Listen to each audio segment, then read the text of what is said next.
El sistema informativo de Canal 1 presenta CMI Emisión Central. Sube la imagen del presidente Duque y baja la del gobierno en última encuesta. La cacerola, personaje del año para los colombianos. Comité del Paro entrega al gobierno 13 peticiones y pide negociación.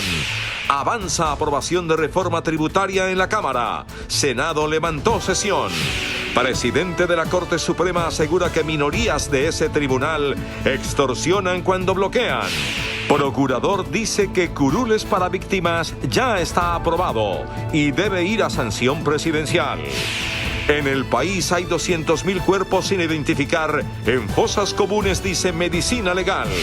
Crecimiento récord de la industria este año, revela el DANE. Papa Francisco levanta secreto pontificio. Crece huelga en Francia. Polémica en redes por supuesto error del presidente al firmar carta enviada al Papa. Colombia se une a la magia de Star Wars para celebrar la última entrega de la saga Skywalker. Nos vemos desde el IMAX en el Edén al occidente de Bogotá, donde instalaron piezas originales de este universo. Los espero con todos los detalles de esta producción. Buenas noches, nuestros secretos de hoy. 1. La elección de Contralor de Bogotá se podría estar enredando. 2. Un megaproyecto en Quibdó en la mira de la Procuraduría. 3. Así va la puja por el mínimo. Comienzan a ceder las partes. Primera ñapa. A juicio un expresidente de la Corte Suprema de Justicia. Segunda ñapa. Aterrador estudio sobre la degradación de los suelos en Colombia.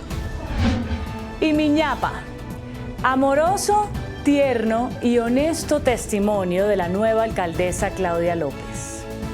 1, 2, 3 y las 3 ñapas al cierre.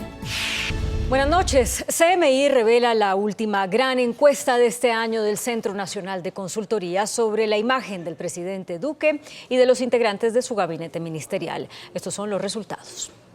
A la pregunta, ¿la imagen que usted tiene del presidente Iván Duque es? Positiva 41%, negativa 57%. En el comparativo, la imagen del presidente Duque en noviembre era: Positiva 35%, negativa 62%. La imagen que usted tiene de la gestión desarrollada por el gobierno del presidente Iván Duque es: Positiva 35%, negativa 59%. ¿Usted considera que el país va por buen camino o por mal camino? Buen camino 31%, mal camino 62%. De los siguientes ministros, ¿conoce usted o ha oído nombrar? Y si lo conoce, ¿su opinión es positiva o negativa? Ministra de Relaciones Exteriores, Claudia Blum. Positiva 33%, negativa 23%. Ministra del Interior, Nancy Patricia Gutiérrez. Positiva 24%, negativa 22%. Ministro de Hacienda, Alberto Carrasquilla. Positiva 22%, negativa 44%. Ministra de Justicia y Derecho, Margarita Cabello. Positiva 29%, negativa 17%. Ministro de Defensa, Carlos Holmes Trujillo. Positiva 43%, negativa 33%. Ministro de Agricultura y Desarrollo Rural, Andrés Valencia. Positiva 19%, negativa 17%. Ministro de Salud, Juan Pablo Uribe. Positiva 24%, negativa 26%. Ministra de Trabajo, Alicia Arango. Positiva 25%, negativa 25%. Ministra de Minas y Energía, María Fernanda Suárez. Positiva 15%, negativa 18%. Ministro de Comercio, Industria y Turismo, José Manuel Restrepo. Positiva 21%, negativa 8%. Ministra de Educación, María Victoria Angulo. Positiva 29%, negativa 26%. Ministro de Ambiente, Ricardo Lozano. Positiva 22%, negativa 22%. Ministro de Vivienda, Jonathan Malagón. Positiva 18%, negativa 13%. Ministra de las TIC, Silvia Constaín. Positiva 15%, negativa 8%. Ministra de Transporte, Ángela María Orozco. Positiva 29%, negativa 24%. Ministra de Cultura, Carmen Vázquez. Positiva 16%, negativa 7%. Esta es la ficha técnica de la encuesta.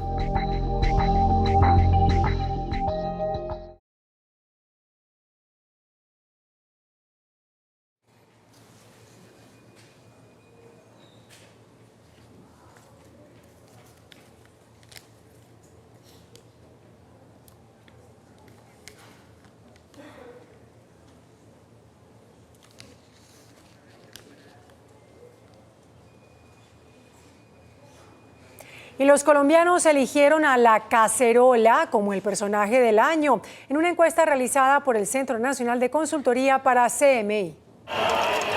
Sin duda alguna, el 2019 será recordado en la historia de Colombia como el año en que la indignación y el inconformismo se hizo presente en las calles para pedir un cambio de rumbo. Voces de todos los colores, sin distingo de credo político, económico, social, cultural y sexual, sorprendieron a la vieja clase política y movieron el establecimiento para decir presentes. Junto a ese coro de voces, apareció el instrumento que subió y mantuvo el tono de la protesta, la cacerola.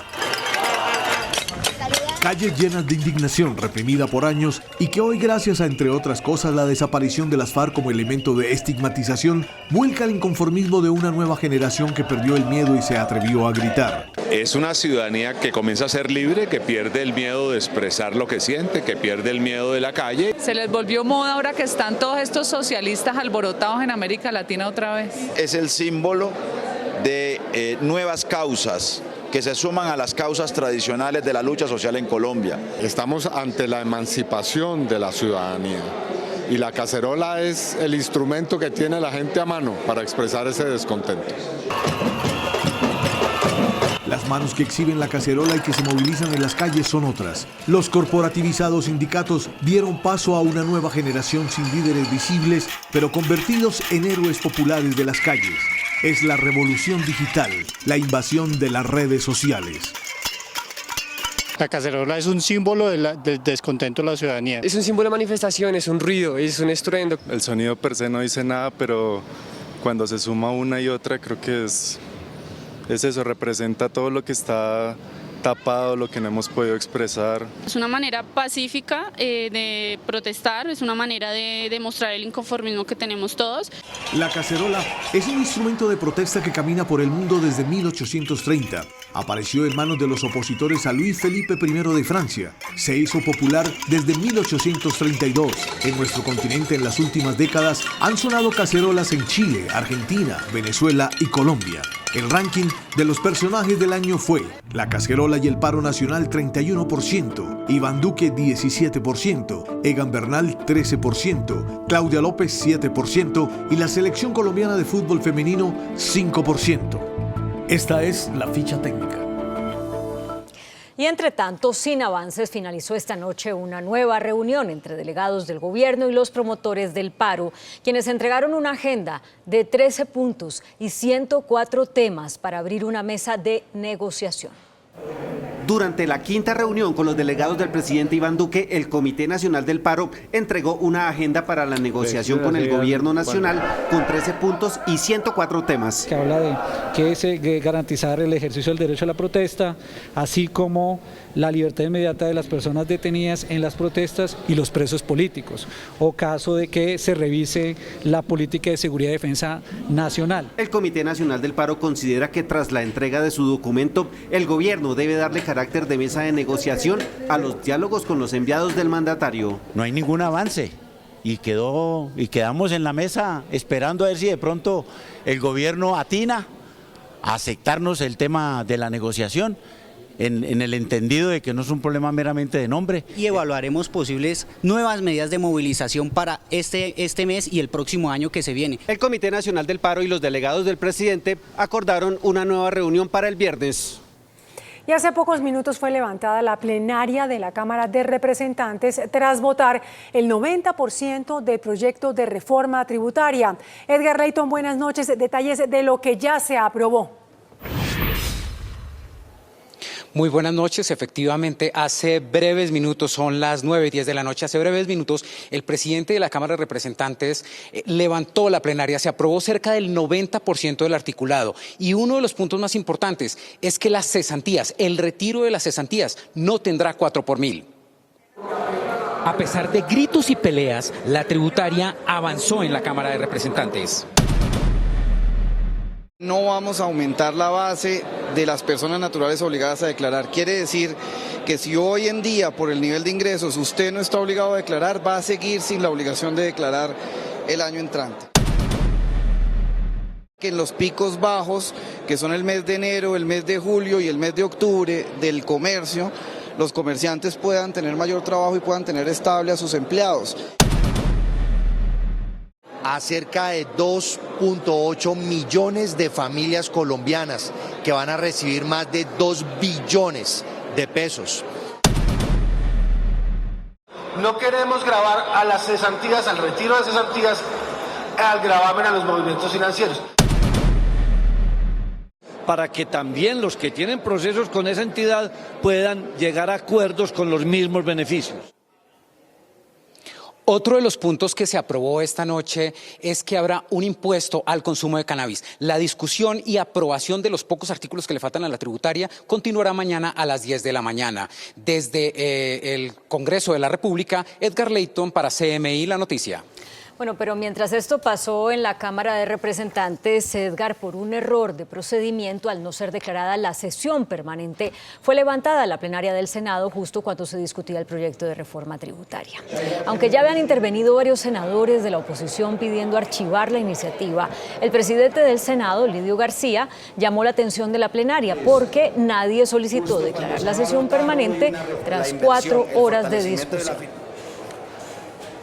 Y el presidente de la Corte Suprema de Justicia, Álvaro Fernando García, advirtió que al interior del tribunal hay una minoría que pretende extorsionar para que sean tomadas decisiones a su conveniencia. En declaraciones a la emisora La FM, el magistrado aseguró que extorsión es la palabra que describe lo que está ocurriendo en la Corte Suprema, que no ha podido nombrar a 7 magistrados que hacen falta ni al fiscal general. Es que uno no puede ponerle otro nombre. Cuando se bloquea para tomar decisiones con intereses particulares, eso es una extorsión. Sin embargo, dice que no tiene los nombres. Que no es la Corte en pleno la que está fallándole al país, sino algunos que están bloqueando. No podría yo señalar a ninguno de los compañeros con nombre propio, pero las sospechas sí las tenemos. Señaló que es urgente reformar el reglamento. Un reglamento que es muy difícil, que es muy cerrado, que exige 2/3 partes de la totalidad de los que componen la Corte. Y entonces cuando se va bajando, van faltando magistrados, es más difícil hacer ese quórum de 2/3 partes. Agregó que para el año entrante el panorama se complicará porque esas minorías también quieren imponer nuevo presidente y vicepresidente de la Corte. Mañana el Procurador General Fernando Carrillo enviará una carta al presidente del Senado, Lidio García, en la que le pide que desarchive el proyecto que crea las 16 curules de paz y que lo envíe de manera inmediata a Presidencia para su promulgación.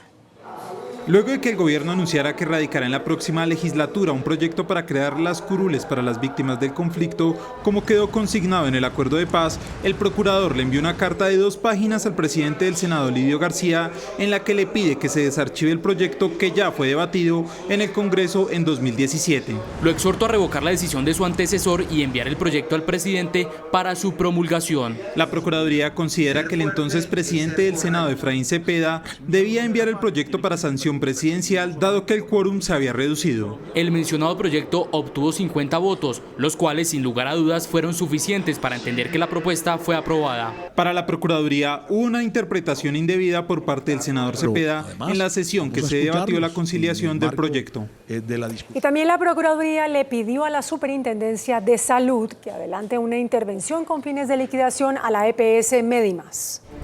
Mediante una carta, la Procuraduría le solicitó a la Superintendencia de Salud que inicie con la intervención a la EPS, dado que, según denuncia la entidad, se siguen presentando quejas de los usuarios por irregularidades en el servicio. Incluso el Ministerio Público señala que los afiliados a la EPS han radicado más de 17.000 tutelas. No han dado los efectos, no han producido los efectos y, por el contrario, frente a las advertencias que ha hecho la Procuraduría de tiempo atrás, se ha agudizado la problemática de esta EPS. Asimismo, la Procuraduría alerta por la situación financiera de la compañía, dado que la EPS tendría pasivos por más de 2,8 billones de pesos.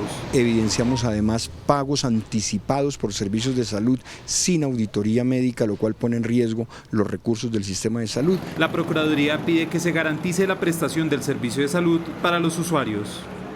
Y el Gobierno Nacional puso en marcha el programa Zonas Futuro, basado en la construcción de obras para comunidades de 44 municipios afectados por el conflicto armado. Las obras del programa Zona Futuro se realizarán en 995 veredas de 44 municipios que fueron definidos como prioridad para la implementación del acuerdo de paz. a que en las zonas más afectadas por la violencia, más golpeadas por cultivos ilícitos, se creen las condiciones para que haya una nueva fuente de recursos y de economía legal. Los municipios más pobres tienen que competir con los municipios más ricos para acceder a los recursos del orden nacional. Eso se acabó. Gracias a la estrategia de Zonas Futuro y al decreto expedido por el presidente de la República, estos 44 municipios no van a tener que competir, sino simplemente cumplir los requisitos técnicos. Una de las primeras obras en el departamento de Nariño quedó a cargo de un batallón de ingenieros militares. Son aproximadamente unas 200 familias que se van a ver beneficiadas con esta obra de la pavimentación y adecuación. Ten en cuenta pues que el clima acá llueve bastante y eso se les dificultaba un poco el acceso cuando en esos momentos de lluvia, los charcos, los huecos. Las demás obras estarán en regiones como el Catatumbo, el Pacífico Nariñense, Arauca, la región del Chiviriquete, sur de Córdoba y Bajo Cauca. La directora de Medicina Legal, Claudia García, reveló que en el país hay por lo menos 200.000 cuerpos sin identificar ocultos en fosas comunes y cementerios. De acuerdo con el reporte de Medicina Legal, se tiene un registro de más de 200.000 cuerpos que estarían en fosas comunes y que serían de víctimas del conflicto armado. Que esos que la JEP ya tiene identificados hacen parte de esos 200.000, así como aquellos que en este momento la Fiscalía también ya tiene identificados para posibles intervenciones de cementerios. Frente a la exhumación ordenada por la JEP en Dabeiba, Antioquia, como parte de una indagación por falsos positivos, la entidad confirmó que ya recibió varios de los restos recuperados. Se recibieron 17 casos, los trasladamos a nuestra sede en Medellín y allí se trasladó un equipo interdisciplinario desde Bogotá. La directora de Medicina Legal le pidió al gobierno que destine más recursos para la entidad para poder agilizar este tipo de procedimientos. Hubo un nuevo revés judicial para el alcalde Enrique Peñalosa. Un juez ordenó suspender temporalmente parte del proyecto urbanístico Lagos de Torca en el norte de la capital. Juan Camilo González, gerente de Ciudad Norte, aseguró que pese a la decisión judicial, el proyecto Lagos de Torca continuará. Las medidas afectan únicamente el 10% de los suelos desarrollables del proyecto. La medida cautelar frena 3 planes parciales ubicados entre las calles 222 y 235, franja que colinda con la reserva Tomás Van der Hamen. Son zonas donde ya hay usos establecidos, se planteaba un proceso de renovación donde haya mejor espacio público. Según el juez, los lineamientos fijados para los nuevos desarrollos urbanos podrían generar una grave afectación al patrimonio natural de la zona. Lagos de Torca ya sacó a la venta 1.100 viviendas de interés social y de interés prioritario. El distrito apelará esta semana la decisión del juez cuarto administrativo.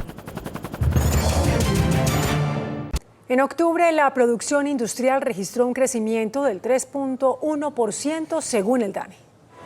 En el 10º mes del año, la explotación de minas y canteras avanzó 6,8%. Por su parte, la industria manufacturera repuntó 2,1%, mientras que el suministro de electricidad lo hizo en un 2,4%. El tratamiento y distribución de agua, entre tanto, registró un aumento del 2,6%. Finalmente, según el DANE, en lo corrido del año, la producción reportó un incremento del 1,9%. En tan solo 40 días de operación se han emitido más de 15 millones de facturas electrónicas en Colombia. El valor facturado supera los 150 billones de pesos. Continúa el crecimiento de la factura electrónica que entró en operación la primera semana de noviembre. Llevamos 15 millones de facturas emitidas por un valor de 150 billones de pesos. Es una cifra muy importante porque ya nos empieza a dar conocimiento de cómo operan los sectores económicos del país, los sectores productivos. Reveló que a la fecha hay 8.534 comerciantes inscritos en el régimen simple.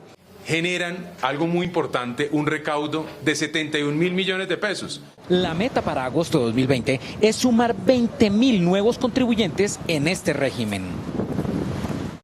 El ministro de Comercio, José Manuel Restrepo, aseguró que la reforma tributaria que se discute en el Congreso representará un punto más de crecimiento en la economía. Durante la entrega de reconocimiento a la zona franca de Bogotá como una de las mejores de las Américas y la cuarta del mundo, el gobierno defendió la reforma tributaria al señalar que representa un punto adicional para el crecimiento de la economía, es decir, alcanzando el 4,2%. Actualmente la estimación es del 3,2%. Este es un instrumento para crecer más allá del 4% en el 2022 y de ahí para adelante Colombia seguramente seguirá su marcha de crecimiento. Resaltó las medidas en favor de la industria con la reducción de impuestos para bienes de capital y las mega inversiones. El presidente de la Agencia Nacional de Hidrocarburos, Luis Miguel Morelli, dio vía libre a la transferencia de recursos para nuevos contratos de exploración petrolera. El Consejo Directivo en Pleno de la Agencia Nacional de Hidrocarburos avaló la propuesta que autoriza el traslado de recursos de un contrato a otro. Actualmente hay 27 proyectos que están suspendidos por temas de licenciamiento ambiental y consultas previas, lo que frena la inversión. Ahora se buscará que esos dineros congelados puedan ser transferidos a proyectos que no tengan un problema jurídico. Se habilitarán más de 500 millones de dólares. Facilitar la inversión, estas empresas están complacidas porque van a tener la oportunidad de destinar esos recursos a exploración, es decir, a hacer su inversión de capital de riesgo. Esta es una de las primeras modificaciones que la ANH realiza en sus directrices para flexibilizar los requisitos de las empresas del sector de hidrocarburos. El índice de capitalización de la bolsa, que mide el comportamiento de las 20 principales acciones, cerró a la baja. El índice de capitalización de la Bolsa de Valores de Colombia bajó 0,43% a 1.625 puntos. La acción de la Bolsa de Valores de Colombia fue la que más subió, con una valorización de 3,47% a 11.920 pesos. La acción preferencial del Grupo Suramericana fue la que más cayó, con una pérdida de 2,36% a 28.080 pesos. La acción más negociada de la jornada fue la de Preferencial Bancolombia, al movilizar más de 21.000 millones de pesos. El dólar cerró a la baja. Indicadores económicos en CMI. La tasa representativa del mercado que regirá para mañana miércoles será de 3.347 pesos con 86 centavos. Los profesionales del cambio compran la divisa en promedio entre 1.265 pesos y la venden entre 1.290 pesos. Un euro cuesta 3.726 pesos. La libra de café en Nueva York se cotizó a $1.33 centavos. El azúcar se transó en 13,27 centavos de dólar la libra. El barril de petróleo WTI se cotizó en $60.78 centavos. La referencia Brent para Colombia se cotizó en $66.11 centavos. Una acción de Ecopetrol cuesta 3.275 pesos. En un hecho calificado como histórico, el Papa Francisco eliminó el secreto pontificio en los casos de abusos a menores por parte de miembros del clero. En una clara reivindicación con las víctimas de pedrastia por parte de miembros de la Iglesia, el Papa Francisco, quien hoy cumple 83 años, abolió el secreto pontificio en casos de violencia sexual y abuso de menores cometidos por clérigos. Esta nueva instrucción, que entra en vigor con un carácter inmediato y que prohíbe explícitamente la imposición de silencio a las víctimas de abusos, subraya que las diócesis de cada país deberán proporcionar toda la documentación sobre los procesos y denuncias en curso que posean y soliciten las autoridades judiciales. Francisco también catalogó como uno de los crímenes más graves contra la fe católica la adquisición, posesión o divulgación de imágenes pornográficas de menores de 18 años, elevando formalmente la edad mínima para que la pornografía no sea considerada infantil, que antes era de 14 años. El presupuesto para 2020 acordado por el Congreso de Estados Unidos incluye un paquete de asistencia financiera por $448 millones a Colombia, pero condicionado a los resultados en la lucha contra el narcotráfico.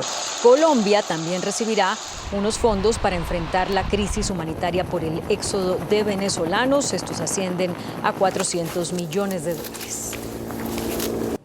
Francia sigue paralizada por cuenta de las masivas protestas de cientos de sindicalistas que rechazan una reforma pensional. La huelga general en Francia continúa y cumple su día número 13 paralizando a la capital. Desde muy temprano, cientos de personas empezaron a salir a las calles para presionar al gobierno de Emmanuel Macron a revertir la polémica reforma pensional que elevará la edad de jubilación a los 64 años.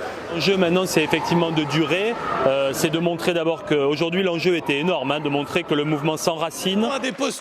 Mientras tanto, el gobierno se mantiene firme. Je n'ai pas peur du débat parlementaire, je n'ai pas peur du débat parce que je suis convaincu que ce régime universel. El transporte continúa paralizado e incluso la icónica Torre Eiffel fue cerrada. Y en las últimas horas se presentaron violentos enfrentamientos entre la policía y los manifestantes mientras los intentaban dispersar. El presidente de Estados Unidos, Donald Trump, envió una dura carta a la presidenta de la Cámara de Representantes de su país, la demócrata Nancy Pelosi, a quien acusó de minar la democracia. En la misiva, el mandatario republicano le exige a Pelosi y al bloque demócrata cesar inmediatamente el proceso de destitución en su contra. Este texto se conoce un día antes de que el Pleno de la Cámara vote los dos cargos del juicio político en contra del presidente por el escándalo conocido como Ucrania Gate. And reached a historic deal with God.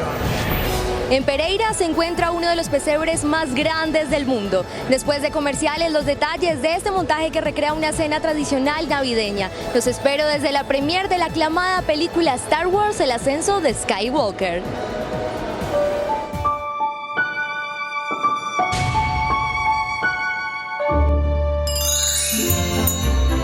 Canal 1 y el Banco de Alimentos de Bogotá se unen para entregar 30.000 mercados a las familias que más lo necesitan.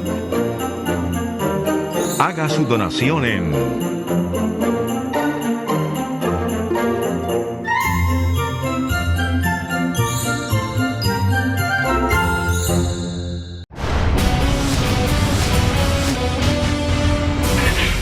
Nuestros secretos de hoy. 1. La elección del próximo Contralor de Bogotá y del futuro personero podría enredarse y tardar un largo tiempo. La historia es la siguiente. Desde hace varias semanas, el Consejo de Bogotá empezó el proceso de selección de la universidad que debía encargarse de adelantar la prueba académica para la elección de personero y contralor. La Universidad Industrial de Santander y el Centro de Investigaciones de la Universidad Nacional llegaron hasta el final del proceso, pero a última hora solo llegó una propuesta, la del Centro de Investigaciones para el Desarrollo de la Universidad Nacional. Y aquí es donde se podría complicar la cosa.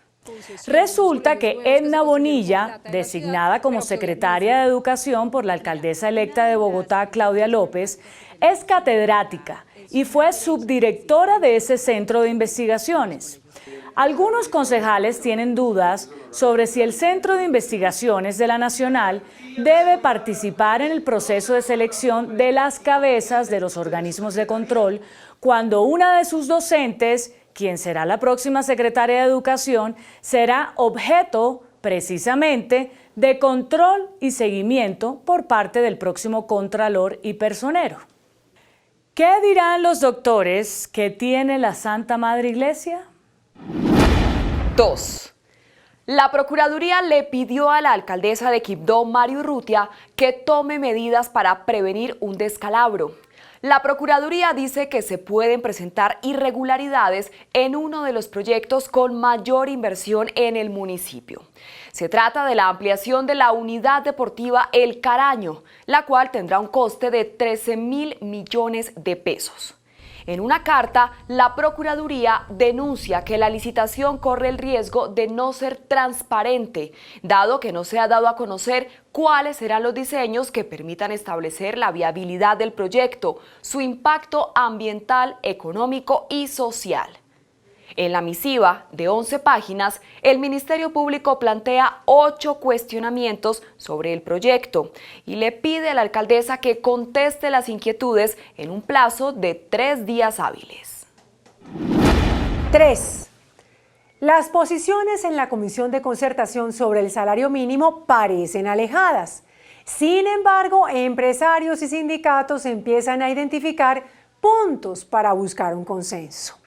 Los trabajadores insisten en un reajuste del 8.1%, lo que elevaría el salario mínimo al $1.000.000, y analizan la posibilidad de no insistir por ahora en otros puntos, como la congelación de precios de algunos artículos regulados por el gobierno, la reducción de aportes en salud para pensionados y el alza generalizada de salarios. Por su parte, los empresarios evalúan la posibilidad de mejorar la oferta de reajuste, que podría llegar al 5.3%, con lo cual el mínimo alcanzaría los 975.000 pesos. La comisión se reúne otra vez el próximo jueves y la pequeña diferencia entre las partes podría ser superada. Primera ñapa. La Fiscalía llamó a juicio al expresidente de la Corte Suprema de Justicia, Camilo Tarquino, para que responda por presuntos actos de corrupción que rodearon el cartel de La Toga. Tarquino es acusado por la Fiscalía de asociarse con el exmagistrado Leonidas Bustos para pedirle 20.000 millones de pesos al exgobernador de Córdoba, Alejandro Lions. Dice la Fiscalía que Tarquino solicitó ese dinero para asumir la defensa en 7 procesos que cursaban contra Lyons en la unidad anticorrupción que en ese momento era dirigida por el exfiscal Luis Gustavo Moreno. El exmagistrado habría pedido la suma bajo la promesa de que solucionaría todos los problemas de Lyons ante las autoridades. El exmagistrado tendrá que responder por cargos de concusión y asociación para la comisión de delitos contra la administración. Segunda ñapa. El IDEAM acaba de elaborar un gran estudio sobre la forma como están degradándose los suelos en Colombia por salinización, un fenómeno que significa la pérdida de la fertilidad de la tierra. Los resultados de la investigación son preocupantes. El 11.7% de los suelos de Colombia, es decir, 13.241.995 hectáreas, presentan algún grado de salinización. En zonas como el Caribe y el Cauca la situación es crítica. Las causas, de acuerdo con el IDEAM, son las inundaciones, las sequías, la ganadería, algunos cultivos, el ecoturismo, la minería y la deforestación. Lo preocupante de todo este fenómeno es la forma como se termina impactando a los ecosistemas, al clima, a la agricultura, a la calidad del agua, al potencial de alimentos y en general a la productividad de la tierra. El IDEAM comenzará la tarea para prevenir la degradación de los suelos y orientar planes de conservación de la tierra. Y mi ñapa. Aquí está la serie de tweets que la nueva alcaldesa de Bogotá, Claudia López, escribió y publicó a propósito de su boda con Angélica Lozano.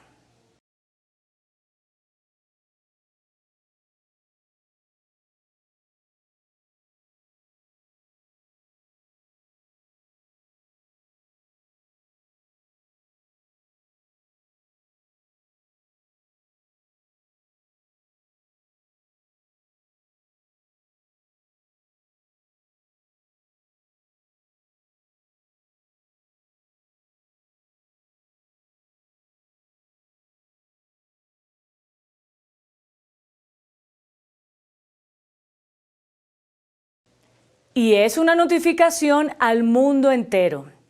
No hay sentimiento más grande que el amor. Hasta mañana. Que descanse.